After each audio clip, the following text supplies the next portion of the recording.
Berjumpa dengan aku, Anissa Fitriani, mahasiswa Universitas Buana Perjuangan Karawang. Di sebelah kanan aku ada Kak siapa? Kak Ica. Oke. Aku Dewianti. Aku Irma. Nah, di sini kita akan membahas nih sedikit tentang apa sih karakteristik perkembangan anak usia remaja. Nah, kira-kira kakak teman-teman mahasiswa di sini ada yang tahu nggak apa saja sih yang dialami oleh anak usia remaja, perubahannya? Dimulai dari Kak Irma dulu nih. Iya, jadi dari perkembangan fisik usia remaja itu meliputi perkembangan emosional, fisik, dan mungkin Kak Dewi bisa tambahin. Oke. Nah, perkembangan usia remaja yang kita tahu ya, mungkin kita yang mahasiswa juga udah pernah alami nih. Iya, pasti pastinya ya, kita udah pernah alami yang namanya perkembangan usia remaja ini. Dari tadi ada fisik, ada emosional, mungkin dari sosial, terus dari persepsinya kayak gimana ya, cara berpikir usia remaja seperti apa gitu. Terus di usia remaja yang kita tahu juga gimana sih kita nentuin atau mencari jati diri seorang anak usia remaja itu. Nah, salah satunya seperti itu. Mungkin dari yang kita udah obrolin atau kita ungkapin nih, ada tambahan lagi nggak sih itu yang kalian tahu nih gitu? Kak Ica mau nambahin nggak, Kak Ica? Enggak. Dan cukup kira-kira ya. Oke, dari aku sendiri mau nambahin nih. Ya, jadi anak remaja itu kan memang usianya lagi menggebu-gebu gitu ya, untuk mencari tahu jati dirinya itu siapa gitu, dan bagaimana sih hubungan dengan peluang yang dia dapat untuk meraih kemauannya, cita-citanya, minat atau hobinya. Nah, kira-kira bagaimana juga anak remaja mengatasi pengaruh sosial yang datang terhadap dirinya sendiri, bagaimana solusinya, cara menanganinya, serta banyak juga ya dari kita yang mungkin sudah awam di zaman sekarang ini, beberapa dari mental health gitu. Nanti kita akan bahas satu persatu beberapa perkembangan anak usia remaja ini. Oke. Nah, yang pertama ada bagaimana sih perkembangan fisik atau perubahan fisik pada anak usia remaja. Jadi kamu dari SMP ke SMA. Dari SD ke SD. Perubahan tinggi badan kah atau berat badan kah? Lebih dua-duanya sih, tinggi badan dan berat badan juga iya. Kalau mungkin ada perubahan yang lain? Nggak ada sih sejauh ini. Berarti dari segi fisik itu dari tinggi badan sama berat badan ya? Bentuk tubuh? Itu juga iya, betul. Sesuai. Oke. Yang kedua. Nah, yang kedua ini dari sendiri dong, yang usia remaja itu pasti ada perubahan yang namanya emosional. Nah, kemarin teman-teman kita udah ngelakuin yang namanya sedikit observasi atau wawancara atau istilahnya podcast ya, dengan salah satu remaja yang kita temuin juga itu. Nah, di situ kita juga menanyakan tentang bagaimana sih cara mengatasi tentang emosional ketika perubahan usia remaja. Boleh dilihat cuplikannya di sini. Oke. Stres atau lagi apa, gimana tuh cara mengatasi kamu? Kalau aku sih biasanya dengan cara nonton aja sih, nonton film drakor gitu buat bisa menaikin moodnya. Kalau misalkan kamu lagi cemas atau apa, ada rasa gelisah buat naikin moodnya, itu kamu berarti nonton drakor aja gitu? Iya. Oke. Lanjut. Oke. Selanjutnya mungkin dari tadi kan ada segi fisik dan emosional, dan di sini juga pastinya ada perkembangan tanya-tanya ke Wawa lah, kita sebut namanya Wawa. Jadi kemarin kita tanya tentang interaksi sosial media kayak gimana. Jadi mungkin kalian bisa lihat di ini. Kaget sih, soalnya beda.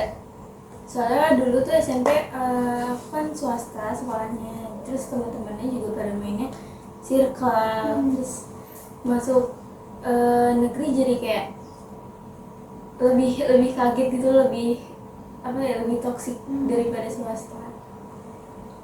Berarti kamu ngerasa di fase remaja ini ketika perubahan kamu yang dari SD, kan anak-anak ya kalau SD, terus SMP remaja ke SMA. Nah di fase SMA ini berarti kamu lebih ngerasa kurang nyaman bergaul dengan teman-teman karena lingkungannya juga emang gak enak, beda gitu.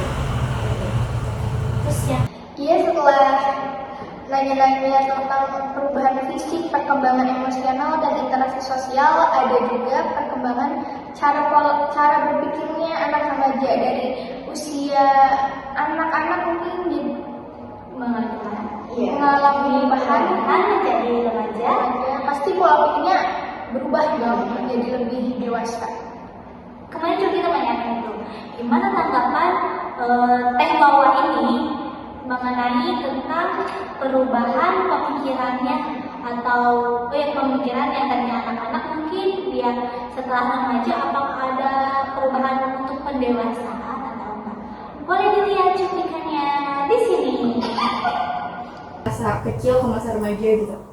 Iya berubah, kalau aku sih berubah, karena kalau pas kecil tuh masih pikirannya masih anak-anak kan. Iya. Sekarang udah main-main terus, sekarang udah fokus sama pelajaran aja. Oke, yang selanjutnya tadi ya. Oke, nah kemarin juga kita udah tanya ini ke Kak Wawa ya, tentang bagaimana sih anak usia remaja mencari jati dirinya. Untuk pembahasan lebih lanjutnya, mari simak video berikut.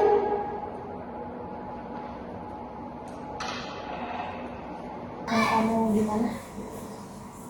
Kalau aku sekarang sih ya, berhubung aku punya cita-cita buat masuk kedokteran, jadi sekarang tuh lebih fokusnya belajar, terus mau bimbel.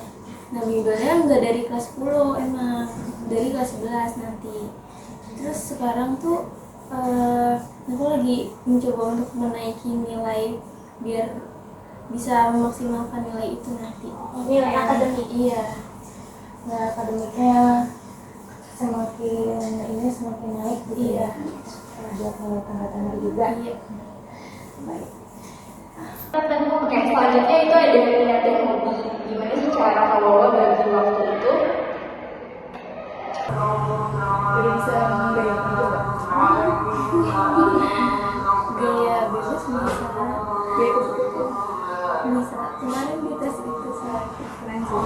Jadi cara kamu mengeksplorasi kan eksplorasi kayak mencari-cari cara gitu atau kayak mencari cara supaya minat kamu tuh dapat di situ.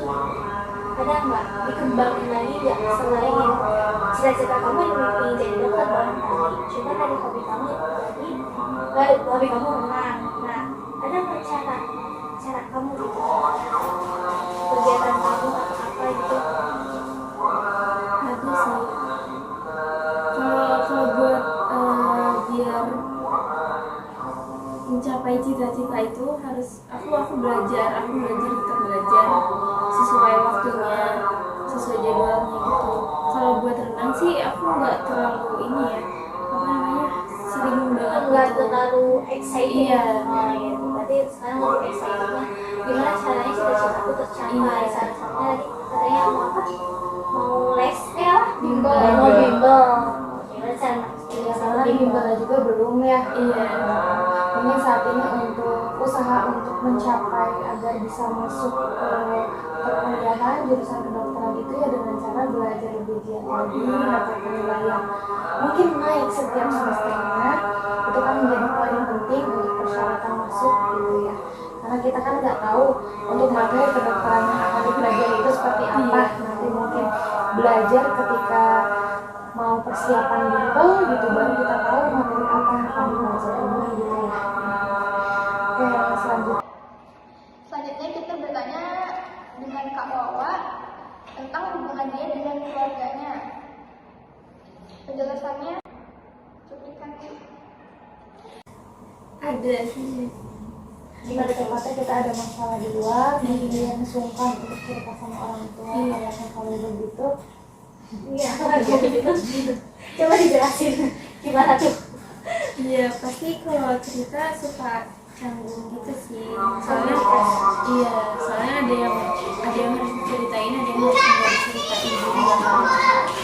Berarti ada pembatasan ya, iya, antara dulu sama sekarang yang udah berubah. Kan kalau dulu pas kecil pasti kamu semuanya diceritain, tapi setelah masa remaja ini berarti ada pembatasan komunikasi sama orang tua. Berarti ada perubahan kali ya. Untuk di zaman sekarang kita nggak bisa dipungkiri dong ya, yang namanya pengaruh sosial media. Ada pengaruh sosial lainnya yang ataupun pengaruh sosial lainnya, bukan sosial media aja sih, seperti lingkungannya, keluarganya, teman-temannya. Nah, jadi kemarin kita nanya ini, gimana cara mengatasi soal pengaruh sosial itu terhadap kawawa yang sekarang emang dia udah memasuki masa remaja. Boleh dilihat cuplikannya. Berdampak banget. Kayak dulu aku sebenarnya belum punya HP kan. Iya, jadi kayak masih nggak tahu apa itu sosmed, kayak Instagram, terus Line gitu aku nggak tahu. Cuman kalau sekarang lebih apa namanya? Lebih tahu, jadi tahu lebih dalam itu loh. Iya. Jadi soalnya udah punya handphone juga kan. sudah lebih tahu plus minusnya dampak media sosial. Menurut kamu nih, menurut kamu ya, apa kamu ini? Menurut kamu ada nggak dampak positif sama negatifnya media sosial ini ke cita-cita kamu nih? Ada nggak? Ada, jadi lebih sering ngeliat handphone aja sih. Melihat handphone itu bukan untuk belajar atau untuk yang lain gitu, jadi ke distract gitu ya. Oke, mungkin bisa lebih dikondisikan aja sih karena itu. Baik, yang terakhir. Oke, sekarang kita udah tahu nih beberapa karakteristik perkembangan anak usia remaja. Ada banyak ya, gitu. Mudah-mudahan video ini bermanfaat untuk kalian yang menonton. Simak videonya dari awal sampai akhir, jangan dicepetin ya. Jadi nonton satu-satu. Simak videonya baik-baik. Semoga bermanfaat. See you in the next video. Bye bye.